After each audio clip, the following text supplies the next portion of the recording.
Don't bring your kids to Grandma's no room, Mom said. Later, Dad added, pick up your nephew from jail family duty. I nodded. That night, I quietly changed the door code and the emergency contact. By morning, they were pounding panic in stereo. I'm Chanda, 34, single mom of 2 HR coordinator at a small clinic. I have a minivan that smells like cereal, a sticky dashboard, and a color-coded calendar taped to the fridge. My son Milo is 8 and loves space. My daughter Zoe is 5 and thinks I can fix anything with tape. Some days I almost believe her. Sunday night, I was folding towels on the couch when my mom called. No hello, just, don't bring our kids to Grandma's. There's no room. I blinked at the TV. For the barbecue, we always go. Your brother's coming with Tyler, she said, and Aunt Carol is staying. The couch is broken. I can't have kids underfoot. My stomach dropped. They're your grandkids. Silence. Then, I'm tired, Chanda. It's too much. I stared at the neat little stacks of towels. I had even ironed the napkins for her. Sighs. Okay, I said finally. We'll stay home. An hour later, my dad called. His voice was heavy with that tone he uses when I'm about to pay for something. Chanda, we need a favor. Family duty. What now? Pick up your nephew from county. Long story. He needs someone responsible to sign him out. I stood up so fast the towel slid. Dad, what, he's in jail?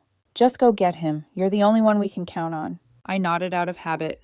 Then I looked at my kids brushing their teeth and realized something snapped inside me. Stuff like this happens with my family in 2 phases. First, the minimize phase. It's not a big deal. It's just one night. We're all busy. Then the duty phase. Family is family. You're the responsible one. You've always been good with money. Translation, Chanda, bring your wallet and your free time. My parents love their title as grandparents, but in practice, they're part-time and highly curated. They like the photos I text. They like birthdays where someone else plans. They like bragging that Milo reads at a 5th grade level. They don't like sticky fingers or bedtime tantrums or my kids' questions. They never babysat. They never ask if I need a break. Grandma says she's tired, they tell me, as if I've slept a full night since 2017. My brother Jason is a storm that never lands. He's 31 and allergic to consequences. He always has a scheme, a flipping project, a crypto tip, a can't-lose truck. He buys in cash and sells for a loss. He has a son, Tyler, who is 19 and made of elbows and attitude. Tyler calls me Aunt ATM when he's being funny, which I guess he thinks is charming. Last year, Jason borrowed my car for a week.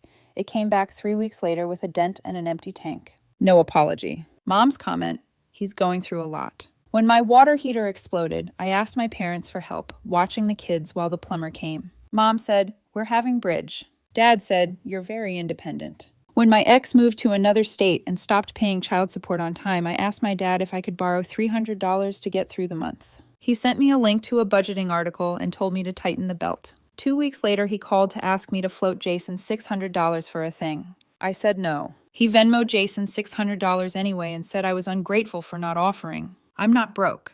I work. I plan. I say no to extras. I freeze leftover chili and pretend it's gourmet. I squirrel away money for braces and field trips and the HVAC that makes that weird sound when it rains. My house is small, but it's mine. I refinanced during the pandemic and stuck a post-it on my mirror that says, do not jeopardize housing. I don't have a safety net. I have a list of deadlines and a neighbor who brings me cookies and the weird comfort of paying the electric bill on time. On the phone, Dad went right into logistics. County jail off Route 8. You know it. They'll release him to a responsible adult. That's you. The bond is small. Bond, I said. You mean bail? It's just $1 500 inches, he said, like that was a sandwich. You can put it on your card. We'll sort it out later. My head pulsed. I can't pay $1 500 to get Tyler out of jail. Chanda, Dad said. Soft, like when I was little and he wanted me to give up the good donut. Family duty. I looked at the clock. It was 9:14. Why can't Jason do it? He's his dad. He's unavailable. Translation. Jason is somewhere where he shouldn't be. He also may have outstanding tickets. He also may be hiding. What did Tyler do? Wrong crowd, Dad said. He made a mistake. I didn't say the thing I was thinking, which was that Tyler has been making the same mistake with different hats for 2 years. I didn't say that the last time I helped out, I ended up calling my credit card company and explaining a $600 accidental cash advance. I didn't say that I had exactly $1.982 in my emergency fund and an email from the dentist that said Milo would need braces by winter. You're the only one with good credit, Dad said. Your mother is very stressed, And then my mom texted, "Why are you making this difficult?" I put the phone down and went to tuck in the kids. Zoe handed me her stuffed fox. "Can Fox sleep in the bed tonight?" "Sure." Milo whispered, "Are we in trouble? You look mad." "Not at you," I said, "never at you." When they were finally asleep, I sat on the edge of my unmade bed and looked at the emergency contact form on my nightstand, the one from the clinic HR that I'd never filled out. I'd always just listed my parents on school forms. It's what you do, right? You put mom and dad. Even if you're the mom, you put your mom and your dad. I picked up my phone again. "Fine, I'll think about it." He called immediately like he was hovering over the phone. "Knew you'd come through." I said I'd think about it. "Princess, don't be difficult." I hung up on him. Then I cried into my pillow quietly so I wouldn't wake my kids. That night I fell asleep with my contacts in and the post-it on my mirror glowing in my head. "Do not jeopardize housing." And under it, a new silent line formed. "Do not teach my kids that love means paying for bad behavior." Morning came with cereal and socks and tie your shoes relate. I had a budget spreadsheet open on my laptop while the kids ate. I stared at the numbers. If I put $1,500 on my card for Tyler, I could maybe move my electric bill to next month and pay a late fee. I could skip Milo's soccer registration. I could cancel our fall jackets and hope it stays warm. I could.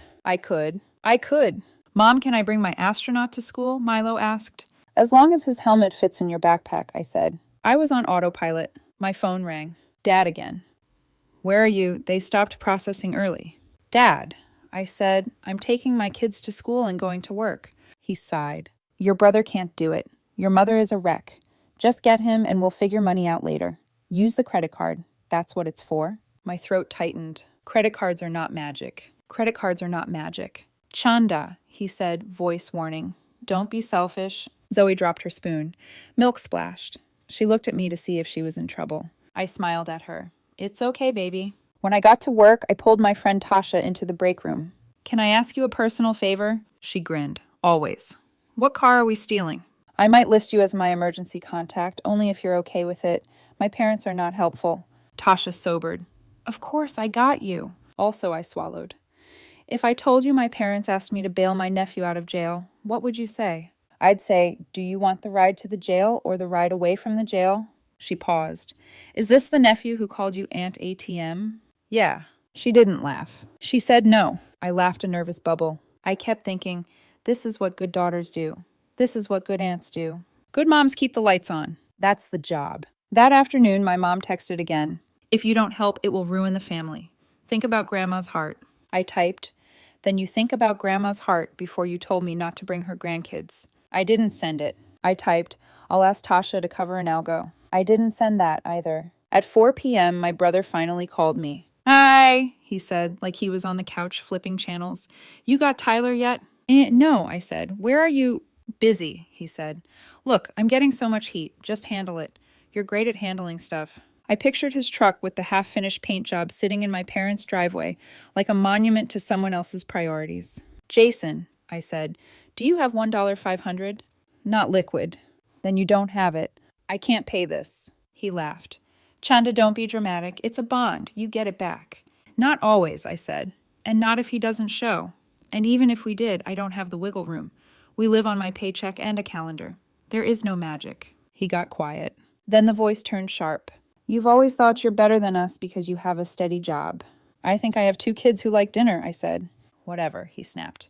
"I'll remember this." I hung up shaking. I went home. I watched my kids draw with markers. I made boxed mac and cheese and added frozen peas like a pro chef. I waited for the doorbell to ring for Dad to show up and fix my decision by standing in my kitchen until I said yes. It didn't ring. At 9:00 p.m., the house slept. I sat at the dining table with my laptop open to the HR portal. I changed my emergency contact from Mom to Tasha. I typed and deleted and typed again on my phone. I pulled the spare key out of the ceramic bowl by the door, the one my mother liked to grab in case we stopped by.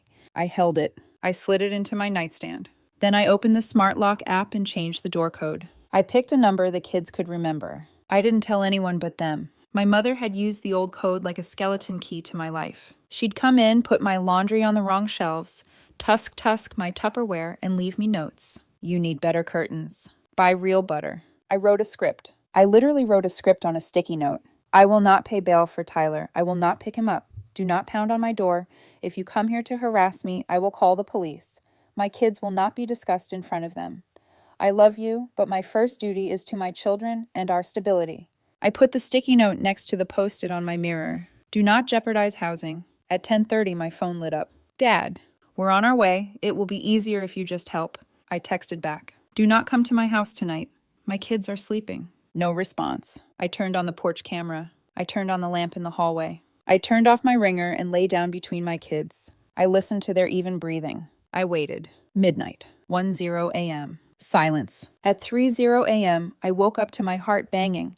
I thought I'd heard footsteps. It was just the fridge. I closed my eyes and pictured a boundary like a fence. I put my kids inside it. I put myself inside it. I put my parents and my brother and Tyler outside it. I pictured a gate. I saw myself holding the latch. At 6:45 a.m., my doorbell exploded. The banging was synchronized with my dad's voice booming and my mom's high-pitched panic. Ishanda, open up. We know you're in there. Milo stumbled out with bed hair. Is it a fire? No, I said, steering him back with a hand on his shoulder. It's just loud people. I went to the door and looked at the camera. There they were. Dad with his jaw set. Mom in a robe with curlers like a sitcom, except her eyes were sharp. Jason in the background, arms crossed. Even Aunt Carol, which made me laugh in a tiny, unkind way. The whole committee. Mom yelled at the door. We tried the code and it won't work. That's because I changed it, I said through the door. My voice shook. Stop pounding. Chanda, Dad said, voice sweet. Now let us in. No, I said. I had my script. Do not pound on my door. Jason snorted. She changed the code. Classic. Why would you lock out your family? Mom yelled. We are in crisis. My phone vibrated. Tasha. You okay? I'm on standby. I took a breath. Listen, I am not paying Tyler's bail. I am not picking him up. This is not my job. A family duty. Dad snapped, all sweetness gone. My duty is to my children. If you don't leave my porch in 5 minutes, I'll call the police. You'd call the police on your own parents, shrieked Mom. You called the police on your teenager for sneaking out in 1998. You understand boundaries when you want to. Jason tried a different tone. You're overreacting. Just open the door and we'll talk. No, I said. We don't talk when you're in my house. You talk at me. You tell me what I will do. I'm done. Milo was peeking from the hallway. I knelt so he could see my face. Hey, bud, grab your backpack. We're going to drop you at school early. Then I'll get coffee and pretend I'm at the beach. He nodded like we were on a secret mission. Dad pounded again. We raised you better than this. You raised me to believe that love looks like panic and money. That's not love. That's control. Silence. Then Mom said so small I almost didn't hear it. Chanda, your grandmother is so worried. Grandma can visit us this weekend. You're welcome too, if you can act like guests. Jason laughed. She thinks she's better. Always has. I think I'm tired, I said, and I think I'm in charge of this house. I watched them process. Dad's face flamed. He took a step toward the door, like he could ram it with his shoulder. I pressed the call button on the camera. If you try to force entry, I will call 911. Jason tugged Dad's arm. Let's go. We'll figure something else out. Mom wiped at her eyes, but no tears came. She fixed her robe and sniffed. You've changed. I have boundaries, I said. They backed off slowly. Jason muttered something. Aunt Carol gave a little wave at the camera that made me want to laugh again. I waited until I couldn't see them. I waited another minute. Then I exhaled so hard I got dizzy. Zoe climbed onto my hip. That was loud. Yeah, I said, but we're okay. It's okay to tell people to be quiet. I drove the kids to school. The sky was gray, but everything looked bright. I dropped them off with extra squeezes. I told them movie night tonight pajamas at 6:00. At work, my dad called and left a voicemail. We're disappointed. We have always supported you. This is the first time we asked you for anything big. I'm not sure how we come back from this. He had supported me by allowing me to push a grocery cart next to him when I was 10. He had supported me by reminding me not to spend frivolously while asking me to fund my brother's hobbies. He had supported me by calling me selfish when I protected my budget. I deleted the voicemail. Jason texted, we got him. Don't worry your pretty head. Then Mom sent a photo of Tyler grinning in the passenger seat of someone's car. Caption, families forgive. I put my phone face down. Tasha slid a granola bar onto my desk. Proud of you. I updated the kids' school forms online. Emergency contact Tasha H. Don't release to anyone without my consent. I added a note that said, do not allow pickup by grandparents without prior written permission. It felt dramatic. It also felt like wearing a seatbelt. At lunch, Grandma called me, her voice soft. I want to see the babies, she said. I know, I said. Come Saturday. I'll make soup. She sighed. Your mother is stubborn. I laughed. The word you want is punitive. I was going to say theatrical, she said. Soup sounds nice. That night, we ate nachos on the floor and watched a movie with dancing penguins. I kept waiting for my parents to reappear like a storm front.